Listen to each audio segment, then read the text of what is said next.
কলিজা যদি খুব ভালো মতো সেদ্ধ করে নেওয়া হয় তাহলে যে এর প্রপার টেস্ট একদমই চলে যায় এটা কিন্তু অনেকেই জানেন না। তো যারা জানেন না এভাবে একবার হলেও রেসিপিটা ট্রাই করে দেখবেন। টেস্ট কিন্তু সেদ্ধ করার থেকে এভাবে একদম বেটার হয়। আসসালামু আলাইকুম, চলে আসলাম প্রতিদিনকার মতো আরও নতুন একটা রেসিপি নিয়ে। তো আশা করছি পুরো ভিডিওটা সঙ্গেই থাকবেন। তো কলিজাটাকে আমি বেশ কয়েকবার ভালো মতো ধুয়ে নিয়েছি, যদিও ব্লাড বের হচ্ছে এখনও, এটা স্বাভাবিক।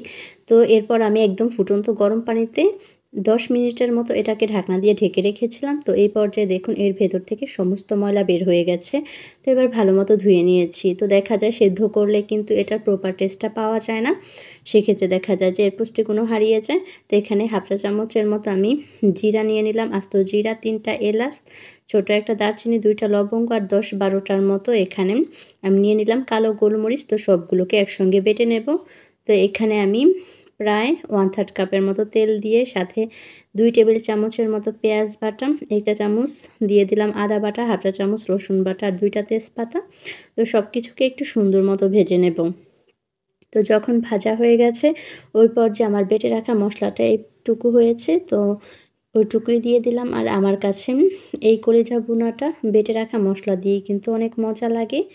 তো এবার মশলাটা খুব ভালো মতো একটু কষিয়ে নিয়ে এখানে 1 চা চামচের মতো হলুদের গুঁড়া, হাফ চা চামচ পরিমাণ মরিচের গুঁড়া আর স্বাদ মতো একটু লবণ দিয়ে খুব ভালো মতো আমি মশলাটাকে কষিয়ে নিয়েছি।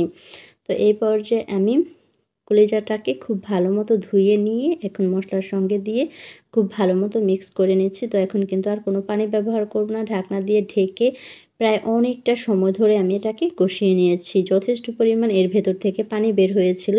তো সবটুকু পানি আমি প্রপারলি টানিয়ে একদম মাখো, মাখো করে নিয়েছি, দেখতেই পাচ্ছেন।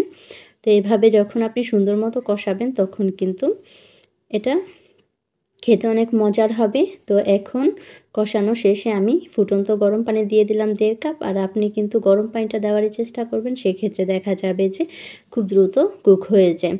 তো যখন পানিটা ফুটে উঠেছে খুব ভালো মতো ওই পর্যায়ে আমি আলুগুলো দিয়ে দেব, কারণ কলিজাগুলোও কিন্তু খুব দ্রুতই সেদ্ধ হয়ে গেছে যেহেতু আমি গরম পানি দিয়ে রান্নাটা করে নিয়েছি। তো এখন আলুগুলো দেওয়া হয়ে গেলে নেড়েচেড়ে ঢাকনা দিয়ে ঢেকে আলুটা কুক হওয়া পর্যন্ত রান্না করে নেব।